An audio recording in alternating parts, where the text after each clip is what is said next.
Welcome, everyone. Excited to have you all here. Today, we are going to be going through field tactics on building a stronger campaign from the ground up. And so, to kick us off, I am your host, Sorcha Scully, and the VP of Marketing here at NationBuilder. Been with NationBuilder for the past 8 years. Prior to that, I worked kind of across the United States on political campaigns, all the way from kind of presidential down to city council and everything in between. And in that, I was a field director. And so I have a lot of experience when it comes to the ground game of a campaign. And so, just a little bit about NationBuilder for those of you in the room who aren't familiar. NationBuilder is a software that is designed to give you everything that you need to build and engage communities. So, what do I mean by that? We are an integrated platform that allows you to engage with your data through a dynamic people database. So, think volunteers, voter data, donors. We also have the ability to host a website. But the key difference with NationBuilder websites is really on how you are able to take action, or your supporters are able to take action. So it's not about a billboard. This is really driving folks to take action, whether that's donating, RSVPing, volunteering.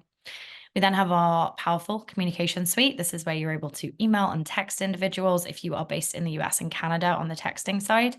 Fundraising and donor management, so being able to run those peer-to-peer fundraising programs, collect donations, both one-time and reoccurring.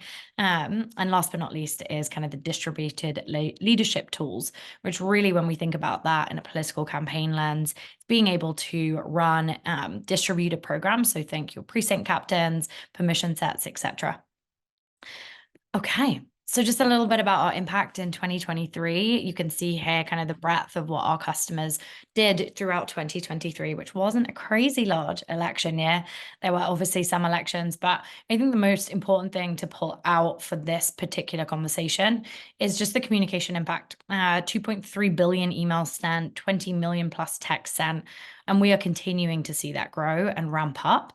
And it's a really important way that you are in communication with your audience. So what are we actually going to cover today? We're going to talk through the story of Self, Us, and Now. We're going to talk about how do you actually find your universe of voters and potential supporters. We're then going to go into the identification of those folks and then into persuasion. I'm going to touch quite briefly on GOTV because we do have a full session on that. That will be the last session in this 5-part series. This is session 2. Then I will have a demo. I'll kind of go in and out of the product throughout the conversation, but I wanted to kind of carve out some time if folks had specific questions that they would like to ask, that I could kind of walk you live through in the product. And then lastly, a time for Q&A. And Zeb, I'm just seeing your question. Yes, this is being recorded. All of the sessions are being recorded, and you can grab them at nationbuilder.com/political webinars, but you'll also get an email from us as well. Okay, so let's jump right in. Just to orient ourselves, I wanted to bring up this slide, which kind of takes you through a campaign arc. This is intentionally very, very high level. There are other granular beats that come within, and also some of these are not exclusive. So for example, donor recruitment doesn't necessarily need to happen after persuasion. But these are the areas we'll focus on today. So securing your messaging, going into that universe identification and persuasion. And like I said, there'll be other sessions within the series that will cover that donor engagement as well as GOTV. So diving right into securing your message. The first question everyone is going to ask you is, why are you running for office? And it's a big question to tackle. It's not always going to be a one-sentence answer, and sometimes it might have to be. But the goal of answering this question is not to talk about your policy issues or to give a stump speech. It's to emotionally connect with what drives you to serve and to ultimately be in public office. So before you get into any of the strategies of how are you going to bring about change, you have to first communicate why. Why is it you? Why are you trying to bring about change? You should be able to answer the questions, why are you running for office? Or the candidate that you're representing, why are they running for office? Why should people vote for you? That is the heart of your campaign. At the end of the day, your voters don't care about your resume. I know that seems wild, but they don't. They really don't. They care about your story. They want to know about who you are. You need to take time to learn about the voters in your district, in your area, and sometimes in the surrounding areas. You have to listen to them and talk to them to actually learn that. This is how you're going to find out what those most important issues are that you can then start to create a policy structure around. You need to find your allies. This is going to be people maybe you're a member of your local chamber of commerce, or again, your candidate is. Maybe you have shown up in a lot of nonprofit spaces. But this is really about identifying folks that align with you and then using their community and their networks to bolster your campaign and candidacy. You also need to make sure that those key issues are a part of your story, where it is true and relevant to you. This is not me saying find the key issues and then wedge it into your story. What is actually aligned with your story and where those key issues intersect with your constituents. The idea of this, right, is to get folks to be compelled to be involved with your campaign based on your narrative. People are busy. People have lives outside of political campaigns. And so you really need to understand how and why that individual may give time or money to your campaign. So now I'm going to talk about some tactics of how to do this. And before I do that, can I launch my poll? Is that going to allow me to do it? I can. Okay. I've just launched a poll. And so I'd love to see out of the audience here, who is actually familiar with the concept of self, us, and now. Okay, I'm seeing a 50-50, more no's than yeses. Okay. Oh, great. Okay. This is awesome. All right. Thank you, folks. Okay. So we've got about 70% no and 73% no and 27% yes. Okay. So I will end that poll. Okay. Awesome. Thank you, folks, for filling that in for me. So the story of Self, Us, and Now is based on Marshall Ganz's work on public narrative at the Harvard Kennedy School. And Ganz breaks down this public narrative into 3 pieces. The story of self. This is your call to leadership. The story of us, the shared values and experience within the community you are looking to represent. The story of now. This is where you are driving people to action, leading folks into strategy and action. Oh, fun. My graphic is upside down. Cool. So that says urgency on the right and it says community on the left. My apologies for that. I will fix that. So let's start here in the story of self. You tell a story of self to enable others to get you, right? To understand you so that they experience the values that call you to serve and to lead. The key here is to focus on moments when your values led you to make the choices that you did. Think about, when did you first care about issues in your community? What made you feel like you needed to do something about them?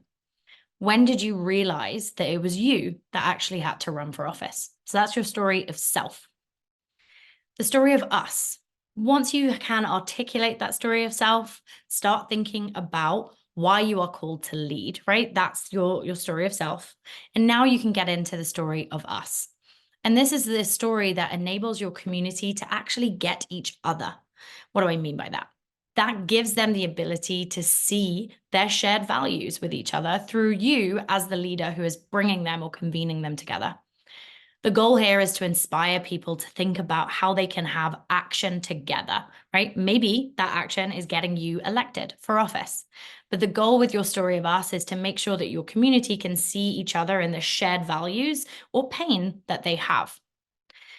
Important thing to note here, this concept of the story of us is not about a category that describes people like race or gender or language, but instead it's about values that they share that are rooted in a common experiencing. By learning to tell a story of us, you can make those values come alive in individuals and ultimately inspire action. Last but definitely not least is the story of now.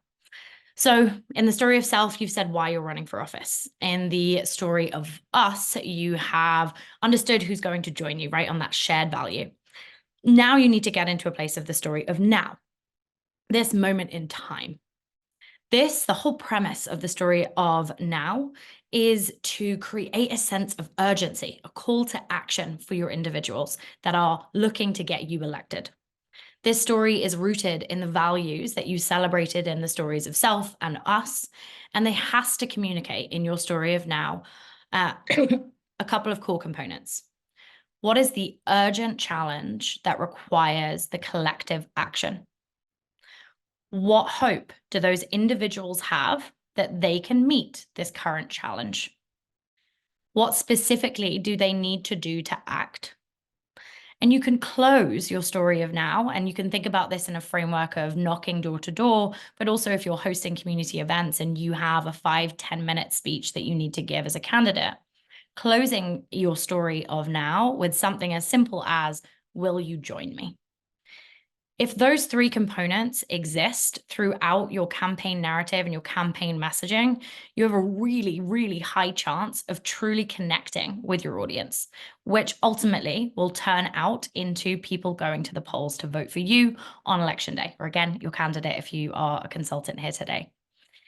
Other important thing to note here when we're thinking about your messaging of a campaign is that there should be several versions of your story. This is not me saying that you should have several stories, but know your audience, know who you are talking to. If there is a key part of your story because you are a parent and you care about education within your school, that's a really important message when you are standing in front of parents. But maybe it's not as important when you're standing in front of 18-year-olds, folks who are voting for the first time. And so there will be components and parts of your story that are really important for different audiences. And so that's what I mean when I say have several versions of your story. It really is dependent on the audience. You also have to practice telling your story. That's a real thing. Tell it to your staff, your friends, your family, and get feedback. As with anything in the world, the more that you practice, the better it's going to be. And so if you take anything from today, just write down yourself what you believe is your story of self, your story of us, and story of now, and start to weave that into your campaign messaging. This, again, is not just about when you're on the doors yourself, or if your campaign team is on the doors. This should be interweaved into all of your communications when you're thinking about your why of running for office. Okay, coming out of kind of theory world and into our audience development. So it's time to find your supporters. The best place for those of you in the US and any country that provides voter data is to head over to your elections office and get yourself a voter roll. For those of you that may not know what that is, a voter file is just a list of registered voters in your district. It's going to be a really huge asset to your campaign. For those of you that may not have access to voter data, this is where that second bullet point is coming in, of making a list of the people in your community. Maybe they are supporters, maybe they're not supporters, but sitting down with kind of your trusted advisors. We call that a kitchen cabinet. And I'm not talking about the doors in your kitchen. I'm talking about a close-knit group of people that you have in your life where you can sit down and start to list out individuals that you know or have relationships in the community, and they also, so piling together a network if you don't have access to that voter file. The voter file does contain basic information like names and addresses, and in some states they do include phone numbers and email addresses. You cannot just email blast a voter file. It is against all kinds of kind of laws as it pertains to spam, and it's also just not good for your email reputation. But you can go and door knock from that list and phone bank from that list. The other really important piece of data that comes in the US voter file specifically is vote history. And just to be super clear, this doesn't show who that individual voted for, but it does show if a voter cast a ballot in an election and how that ballot was cast. So for example, in a voter file, I might show up as Sorcha Scully, having voted in the 2022 election via a mail-in ballot, but it will not show up which candidate I chose to support. Knowing how to interpret and use this information is essential. Specifically, when you think about the number of voters that don't turn out for elections. But what we have seen historically here in the US is that most do turn out for a presidential election every 4 years. And we are in a presidential election cycle. And so you will see higher numbers of folks turning out to the polls. If you are further down the ballot on the race, so for example, if you are running for city council or school board, you are going to have a lot of education to make sure that people get down the ballot. What we see here in the US is that folks have kind of a height, like the high ballot question. So your presidential, maybe you have folks running in Senate or Congress or special elections, that those federal offices are going to be up top. Right? If you are further down the ballot, you need to make sure that you are educating your voters on where you are on the ballot. so that they know when they go into the box where to find you on the ballot, because some states may have 20, 30, 40 different pieces on the ballot as it pertains to different offices that are open, but also referendums that might be happening in their locale at that time. Other thing to think about here in both the world in which you have a voter roll, but also where you don't, is look at the trends in the list of people. Right? When you're thinking about trends, you're thinking about things like, are you running unaffiliated? Or are you running with a political party? Do you have the opportunity to get in front of folks in a different political party to what you're running for? What does your state's infrastructure look like from voting? Is it first past the post? So, you go in and everyone, and they're voting, and whoever gets 50 plus 1% wins, or is it ranked choice voting? Is there a weighting on your ballot? You need to make sure that you know and understand the electoral system that you are operating within here, so that you can really understand and identify those trends between the different categories of folks that you are looking to get out. Last but not least on this here is making sure that you are spending time and energy focusing on people who have shown a strong history of turning out to vote. There are definitely reasons and other campaigns out there that are going to be spending a lot of time on first-time voters, and maybe that's a really core demographic that you want to engage with. But what I have seen from years of working in the campaign space and 8 years at NationBuilder here is that when campaigns are focused on folks who have historically and habitually turned out to vote when they're in that voter identification phase, they're going to see larger kind of support numbers. And it's really important to get into that. And then when you're in GOTV phase, that's where you would actually transition to folks who don't have a good historical track record of turning out to vote, because you want to remind them, you want to make sure they have a plan to vote and things like that. Okay. So how do you make this list of people come to life, right? NationBuilder exists to help you put people at the center, right? We have a database in the platform that enables you to actually see a full 360 holistic picture of each individual. And so here you can see an example of a screenshot within the control panel, and I'll actually jump into the platform now in a second to show you as well. So the most important thing here is what we're seeing is Ruth Jones. If she existed on a spreadsheet or a list of people that you'd put together, you would just see Ruth Jones, right? It's flat. In NationBuilder, you were getting a 360 picture. So we can see that this individual has donated, that this individual hosted a holiday party, that she has recruited other individuals into your campaign. You can also see that she is an activist and a dog lover from California, right? You're getting a full picture of this individual at a glance when you go into your database. Why is that important? Because every single person is different. And so the more data you are collecting on the individual, the more personalized your outreach and communication can be, and the more trends you are going to be able to identify between your supporters and non-supporters. So I want to jump into the control panel. Awesome. So I wanted to kind of take you through a couple of things. So I preloaded a filter. For those of you that aren't familiar with NationBuilder, I am in our people database section, and this is where all of your people records live. Like I said at the top, voters, volunteers, donors. It's a really important part of how NationBuilder's platform was built, and something that helps campaigns, right? You're not in siloed areas. Your donors don't live over here and volunteers over here. They're in one central database. So what I have scoped to here is to get a sense in this voter identification phase of my campaign. I am looking at everyone who's in Delaware because that's where I'm running. They have a state file ID, which means they are a registered voter. And I'm looking at folks who are not affiliated with a political party. So either they are independent, undeclared, or other, as it is listed in the voter roll. For me, as my hypothetical candidacy here, I'm running as an independent. And so I want to reach out to this audience first, because I believe these are the folks that I'm going to have the most likelihood of converting or turning into supporters for myself. So you can see here that this is giving me an audience of 23 individuals. So the first thing I may want to do with this group of folks is actually add them all to a list. So I'm going to do DE voter ID. Great.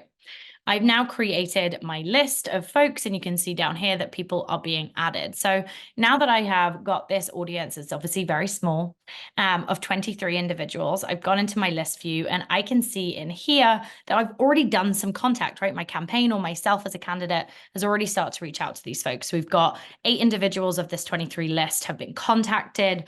Of that, we've got 6 supporters, so 6 people who've said that they will support my candidacy. And I am now able to get an overview of this individual, of this group of individuals, excuse me. So here I can see kind of some baseline demographics, who they are, who last contacted them, etc.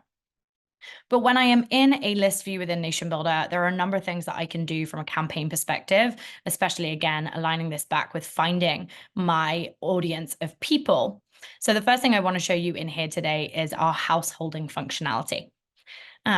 So you saw me create that filter, right? We wanted to find everyone who was not affiliated with political parties.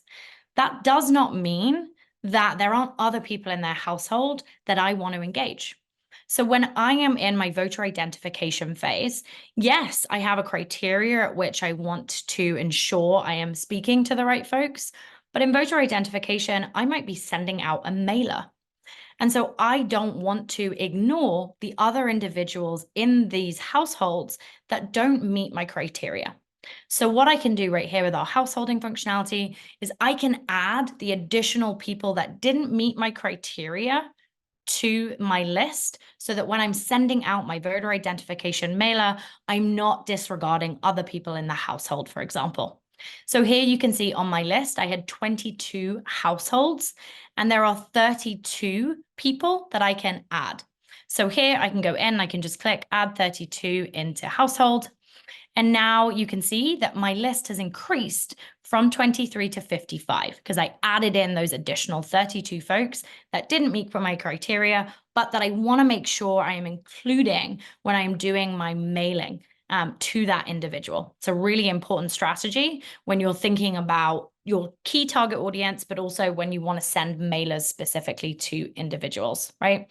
So that's what this looks like. If you were then going to actually create this mailer, you would export this list and send it over to the mail house that you are working with for your mailing. Okay, I'm going to jump back into the deck now to take us on into the realm of voter identification.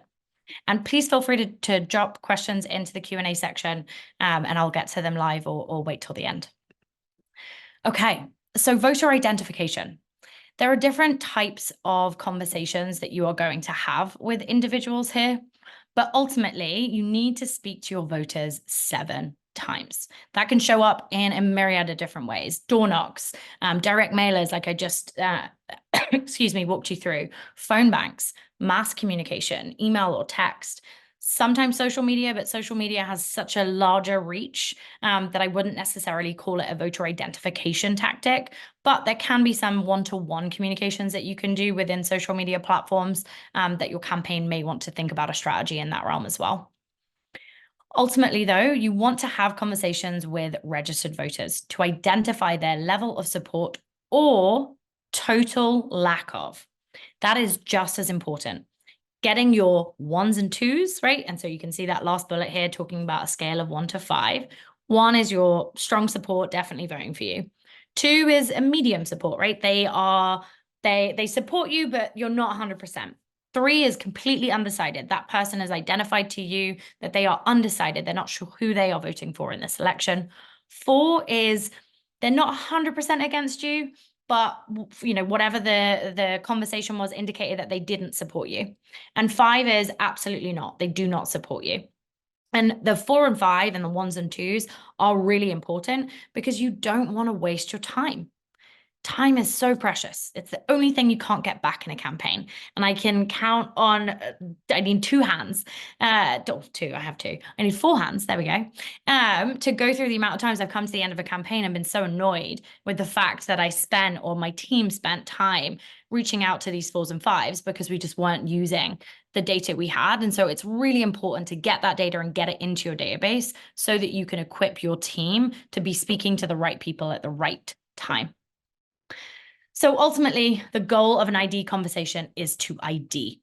After these conversations are complete, you're going to have a count of exactly how many voters in your district support you, what voters are opposed, and what voters are undecided, right?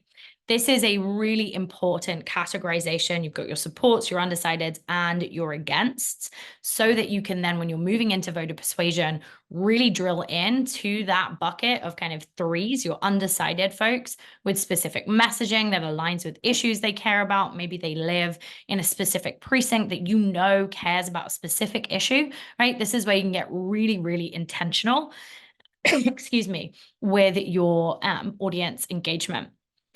You really, last thing I'll say on this, you have to keep track of every data point, right?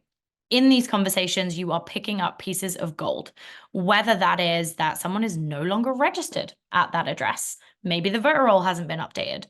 Maybe the individual has actually changed political affiliation and again hasn't been registered. Or maybe they are telling you about an issue. There's a stop sign problem that they have in their neighborhood, or they haven't been able to get in touch with the Parks and Rec department for licensing. Like, this is gold. This is where you truly get to build a relationship with these individuals. Excuse me. And so what does that look like, right? We saw a couple slides back what the individual profile looked like within NationBuilder, where you're able to get that kind of high level overview. But what you're seeing here is where you're actually communicating with an individual. And so again, I'm going to jump back into the control panel to show you that live. Before I do that, let me see this question. Is it possible to see the age of people added? It wouldn't make sense to add young children.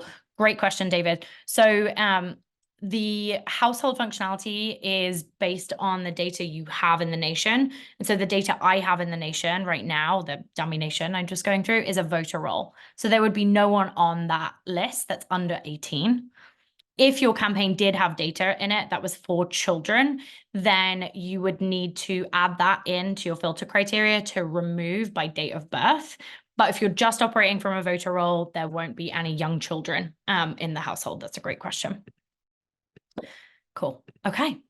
So now let's jump back into the control panel, and I'm going to show you what it's like to actually interact with an individual in the database. So I'm going to open up my people section. I am going to run a filter here for everyone that is in the state of Delaware that is a registered voter, so has a state file ID. So I'm going to filter down. Great. So I'm down to my 2,185, for example. And here I can see Dean Smith is an individual, and my team's also tagged them, letting me know that they are people to contact as soon as possible. So I'm going to jump into Dean's individual profile. In here, I'm getting some baseline information. I can see that this individual is a prospect, i.e. we have not yet identified that they are a supporter. You're getting address and demographics, etc. If I scroll down, I'm also getting here some vote history information. So remember, like I said, you are not here seeing the candidate at which they voted for. You are just seeing the election that they voted in, and you are also seeing the way in which they voted, so absentee voter or not. Here you can see any of the red means that this individual did not vote in that particular election, and the green means that they did, right? So that's just an overview on vote history. So now here I am in Dean's profile, and let's say I've just had a call with this individual, and I want to go ahead and I want to log that contact. So the first thing I want to do in here is I want to come down and I want to identify the methods. That was a phone call. And in here, I'm going to add those golden nuggets that I was talking about, right? So Dean is on the school board, and it would be great if the mayor could call him, right? I'm running for mayor in this example campaign. So now here I'm going to put my meaningful interaction because I had a good conversation with this individual. And I'm going to pick my broadcaster in here. And I'm going to select my support level. So I'm going to identify that this individual is a weak supporter. So they're definitely kind of in our camp, but I'm not 100% because I do think a conversation with the mayor will be really helpful in that outreach. So I'm going to go ahead and I'm going to log that contact with Dean. So now once that data is added to Dean's profile, what you're going to see is the last contact by, I'm logged in as NationBuilder support. And then if I scroll down here, you can see that Dean has actually become a supporter, and you can also see this information, right? Those golden nuggets I was talking about on Dean's profile. You'll also notice up here that he is now turned into a supporter. And so what's important about this? Why is this the thing that I am kind of talking you through today? This is how you identify your audiences, right? Think back to what I said a few minutes ago, your ones and twos, right? That's your supporter audience, your threes, that's your undecided that you need to go back into in voter persuasion, which we'll talk about in a second, and your fours and fives. This is going to basically give you the structure and the archetype of how you're communicating with voters moving forward based on how they've responded to your campaign's outreach in the voter identification phase of your campaign. Okay, so leaving voter identification and coming into the world of persuasion. So you are not going to be wanting to spend time on the people who don't support you, right? So that's those fours and fives in trying to persuade them, because they've made it clear. They're saying that they're not actually supporting your campaign. Maybe they're supporting another candidate. Maybe they've just said they're not voting in this election. And so again, time is precious. It's the one thing you can't get back. And so where you want to then make sure your voter persuasion is focused is on those threes, those undecided voters. A persuasion conversation is intended, shocker, to persuade undecided voters to come your way.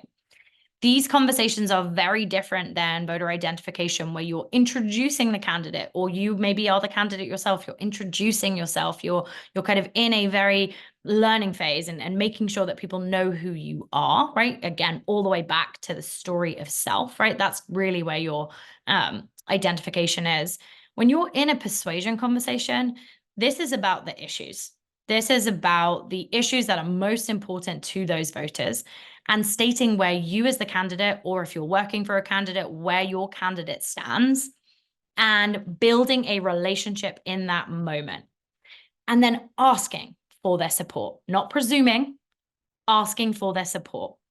It is so important that you, as maybe if I've got some field directors on the call here today, but when I was running campaigns, I would always do my conversion rate at the end of each day, right? Where maybe we've contacted 300 voters in a day, and I want to know how many threes am I converting, right? As the field director. If I don't have a sense for my conversion rate of undecided to support or undecided to opposed, I'm not able to say that the campaign is moving in the right direction or wrong direction from a field perspective.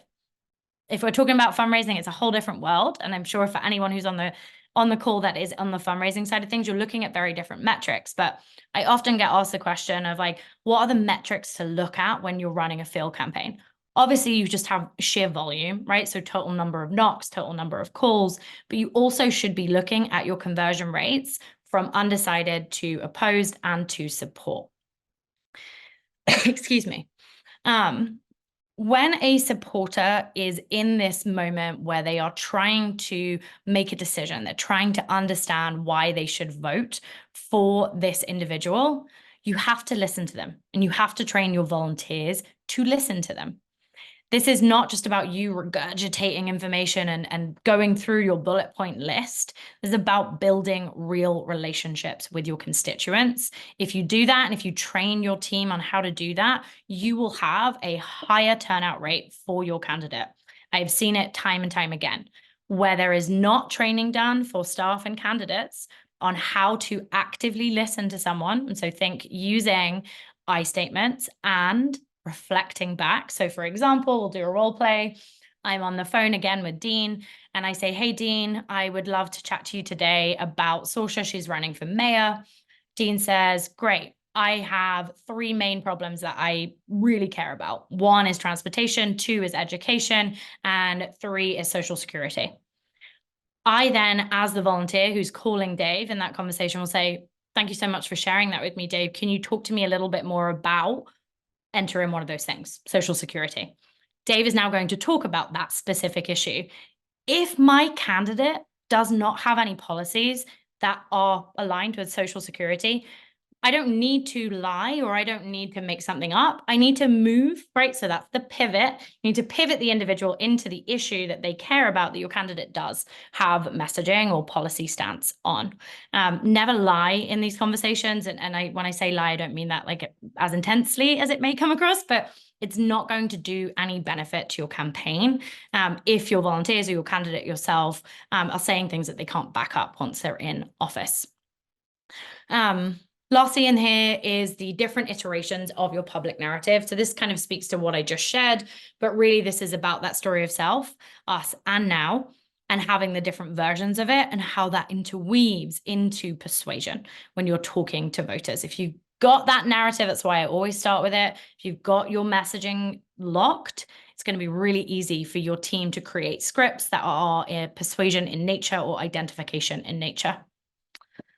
Okay, into kind of product world when it comes to persuasion. So what you're seeing right here is the, excuse me, the turf guiding functionality. So I'm gonna go again back into the control panel so that we can walk through that together. Okay, so here is the area in Delaware that I am personally focused on. I'll zoom out so you can just get yourself a little bit of grounding. Okay, we can see where we are in the world.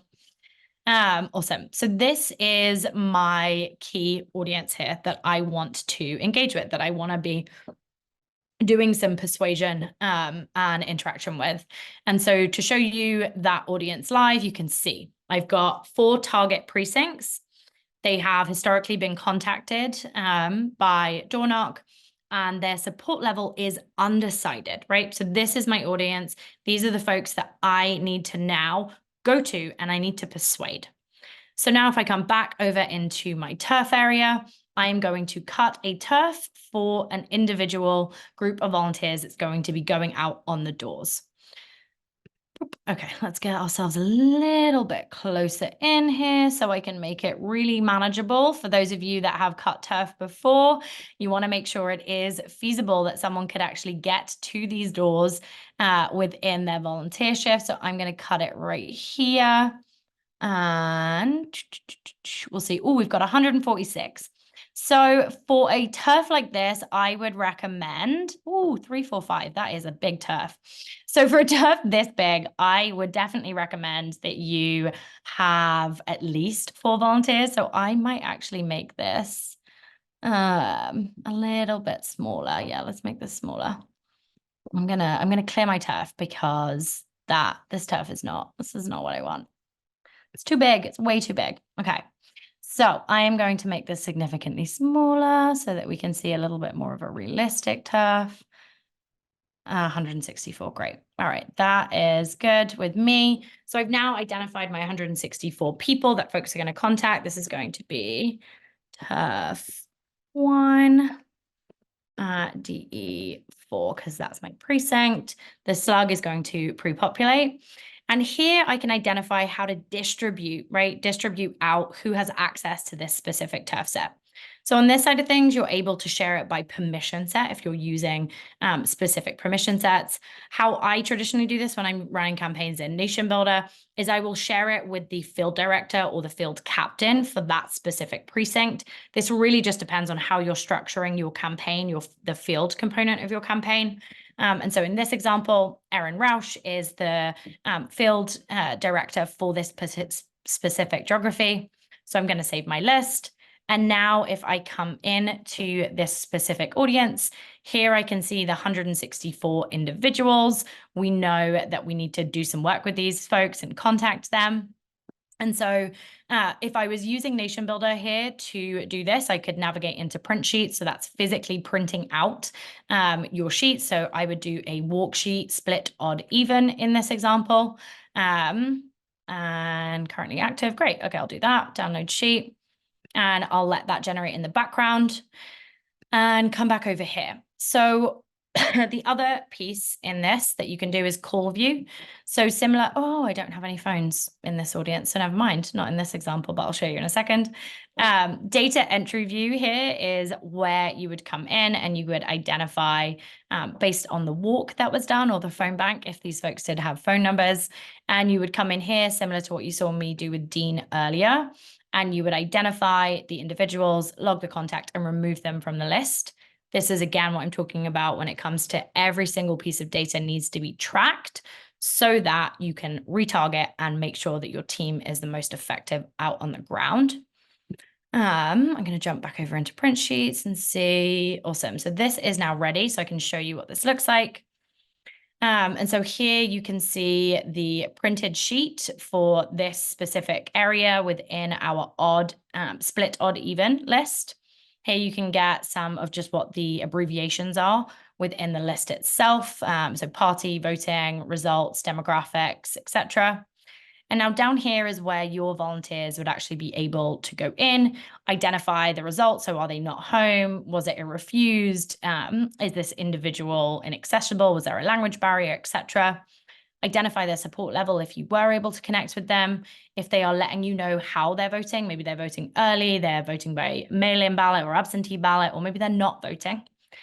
You also have the option here to add additional data, so email, notes, and if they would like to volunteer for the campaign, for example. So that's how, if you are running a field campaign within NationBuilder itself.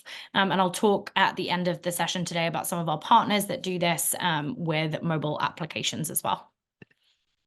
Okay. Last piece in the persuasion world is kind of doing it outside of the traditional door-to-door. And so here what you are seeing is that we're using dynamic data on the right to craft a personalized outreach to supporters. So what you're seeing in blue, so the name and the location, that's based on the data that we have on that individual. For those of you who received an email from me this morning to attend our webinar today, I used that. I used NationBuilder to let you know that today's session was happening and the dynamic content in that was just your name. But there's some really powerful pieces of dynamic content that you can render in a persuasion strategy using NationBuilder and using NationBuilder's workflows in particular. So that's our email automation builder, where you're taking people on a narrative journey based on the issues that they care about. So an example there, your first email would be sending out to those individuals. Maybe you missed them on the door, but you've got their email, so you're following back up with them. And your first email is just an introduction. You're letting them know what their precinct is. You're letting them know that that you missed them on the door today. Your second email is maybe talking about issues that you know are important in that geography. And you can make that dynamic, right, to different geographies by using Liquid. And so being able to say, if recipient ID has tag issue education, show this message. If they have tag issue transportation, show this message. It's a really powerful way to do voter persuasion at scale.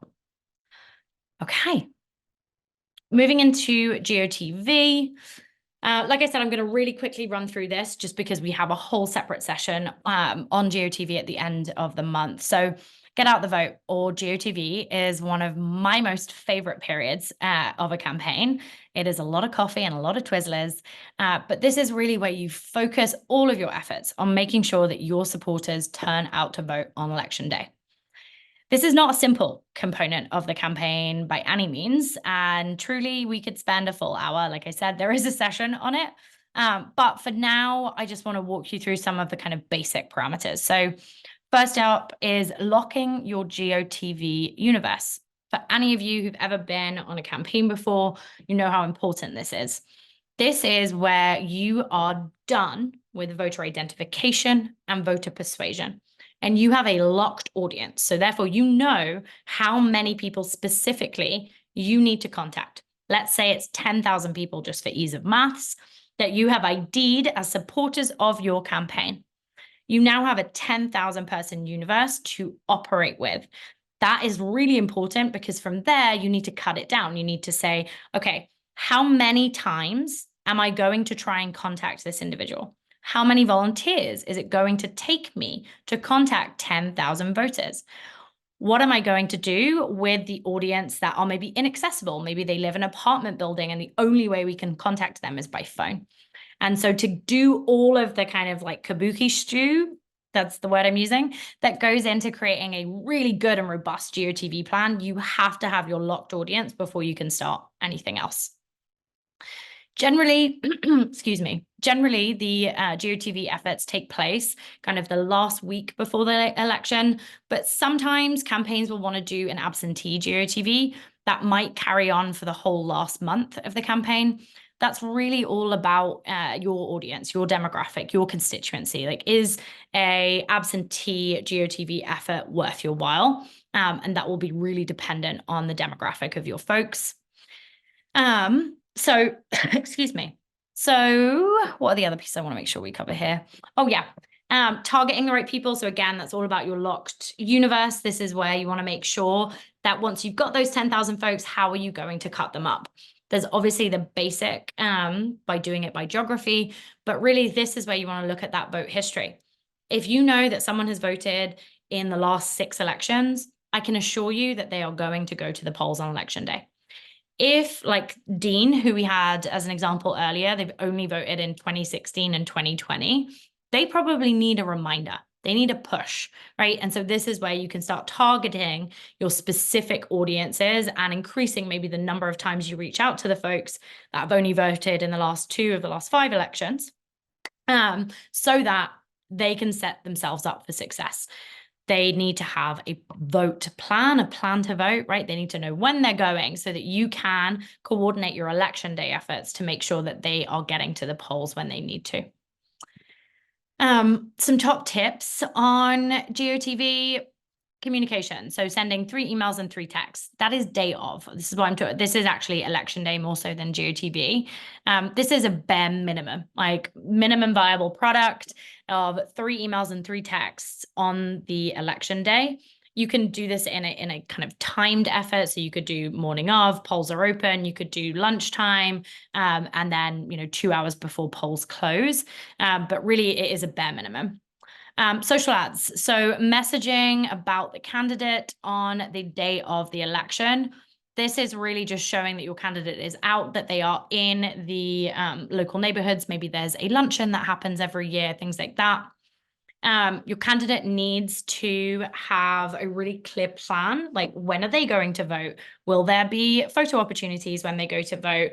After they vote, what are they doing? Are they going out to, are you doing a standout with signs in, really high walkable neighborhoods or drivable neighborhoods, things like that? And last but definitely not least is data entry.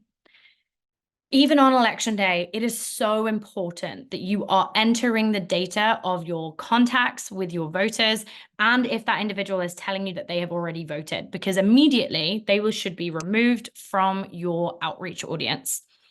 This is where you can identify if you have a problem, right? From that 10,000 GOTV audience, you have already sliced and diced that list so that you are communicating with those folks throughout your GOTV phase. But on election day, this is where you may be able to identify that a certain precinct is not turning out the way you thought they would. So you can redirect your efforts from some of the other precincts that are turning out, and you can make sure that those individuals are getting the reminders that they need. Maybe you need to increase rides to the polls in that area, but this is all about data entry. You have to be nimble enough to act quickly when the numbers are telling you that something else is wrong. Excuse me. Okay. Oh, I have just spoken for like 48 minutes. Couple more pieces. So integrating with our partners, we have like NationBuilder does a lot, as I'm sure the folks in the room who've used our software before. But we also have an amazing group of partners that we've worked with over the last few years, specifically focused on excuse me, field work.